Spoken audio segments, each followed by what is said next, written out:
Today on The Young and the Restless, Ashley and Tucker have it out. Billy questions Kyle's change of heart, and Adam convinces Nick to get on board with his plan. Sally comes down the stairs at the club and calls out to Nick. They awkwardly ask how each other is doing and make small talk about her new business. He loves to hear she has her first assignment coming up. She couldn't have done it without him. Sally asks about Victor. Adam mentioned that something's been off with him. Nick frowns. So, you and Adam were talking about my father's condition. Adam walks into Victor's office and asks him to have a drink after work. Victor agrees and says he's looking forward to it. He then tells Adam they need to figure out how to streamline Kirsten Incorporated so it can be useful to Newman Media. Nate appears as Victor says this, and Adam starts to remind his father that Sharon took it, but he decides not to. We can touch on that, he assures.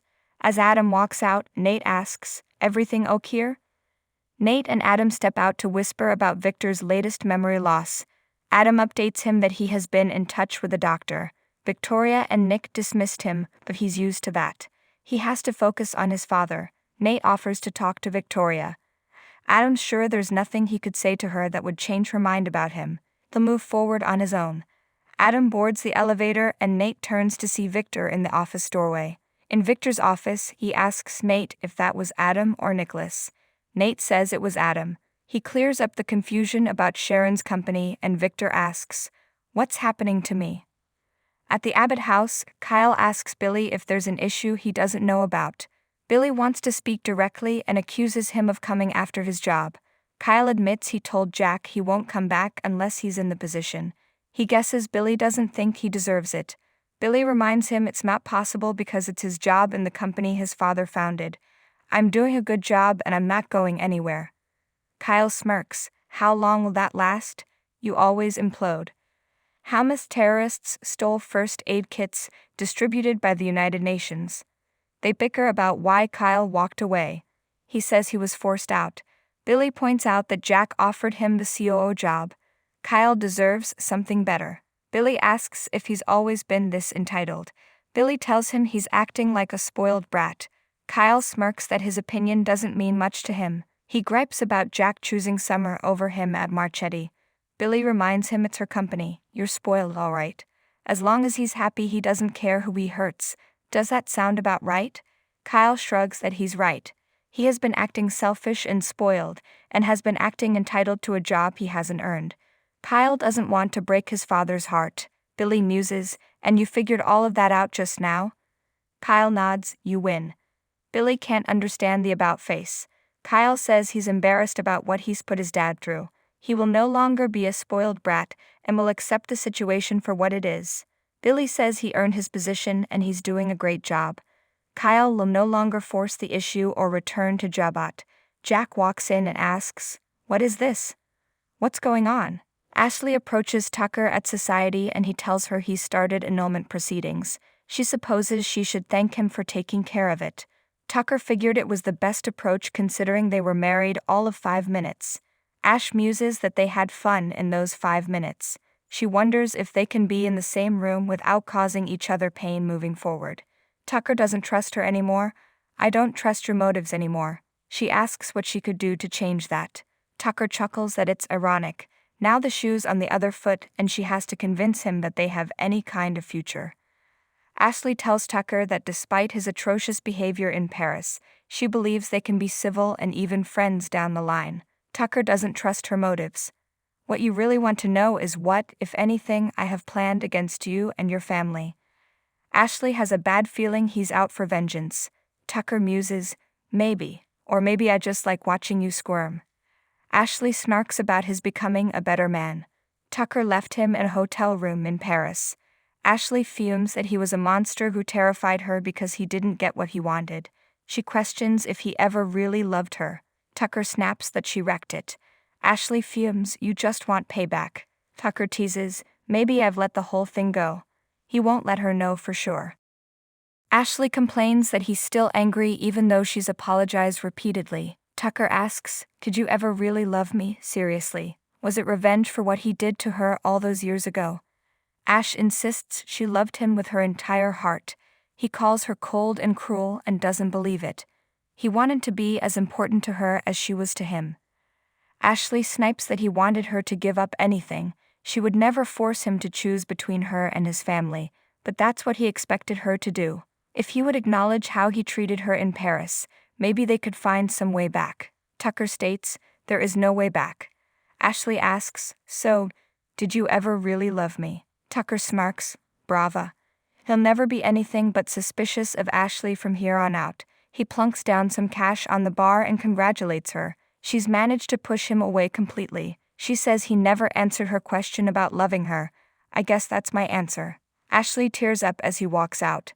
Outside, Tucker cries against the wall before composing himself and walking off. In Sally's suite, Nick thanks her for letting him come up there. Talking about his dad in a public place can be awkward. "How much did Adam tell you?" Sally says he just mentioned Victor's been having memory issues and getting confused. Nick was hoping Adam would be more discreet. Sally points out he just told her about it himself. Sally promises not to say anything to anyone. Nick apologizes, he's just upset with Adam. He's worried that he'll see this as an opportunity. Sally doesn't believe that's true and doesn't want to talk about him. Nick admits, "I'm scared as hell about my dad." At the Abbott house, Kyle tells Jack that he and Billy just had a candid discussion about his pursuit of the co-CEO position at Jabot. He realizes he's been unfair to them both and will pursue other options. Kyle knows he's been selfish and entitled.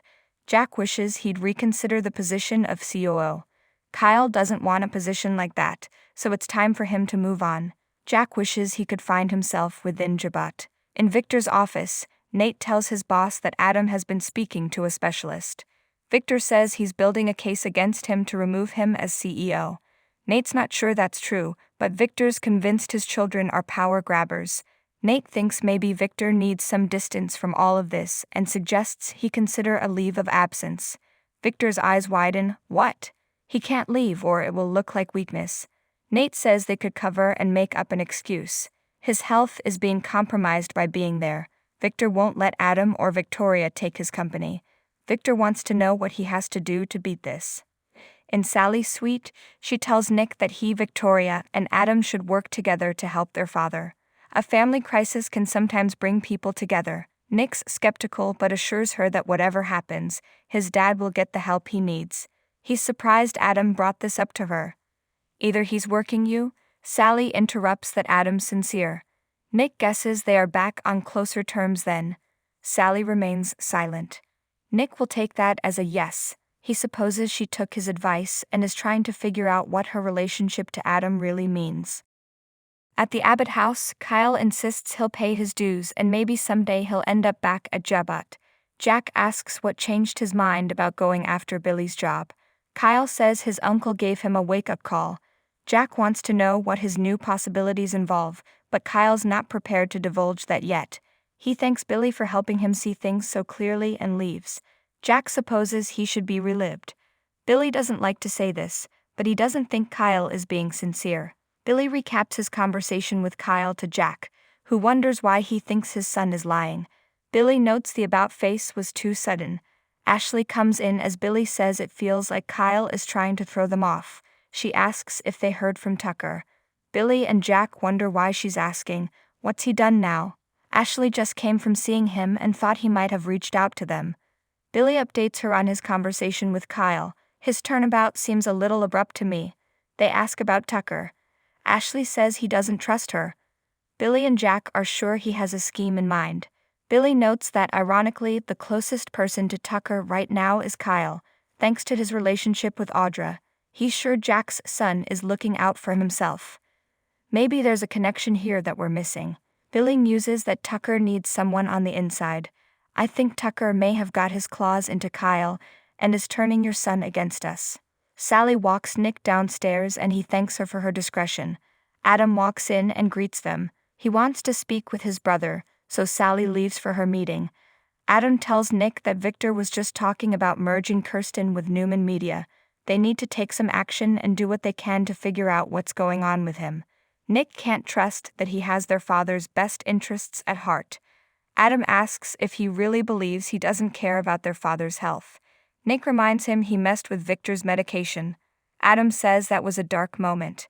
He wants to help their father. He asked him for drinks and the specialist is going to stop by. Nick questions him, ambushing Victor. Adam hopes he picks up on it, that means he's still Victor Newman. Nick doesn't like it. Adam pleads with him to give this a shot and sit down with them. Nick relents. "Ok, sure. I'm in." In Victor's office, Nate tells his boss that the sooner he gets medical attention, the sooner they'll know if they can stop this before it gets worse. Victor asks, "You can make this happen?" Nate nods that arrangements can be made. Victor grunts, "To put me away." Nate insists it would just be an assessment. They can cover by saying he's on a business trip.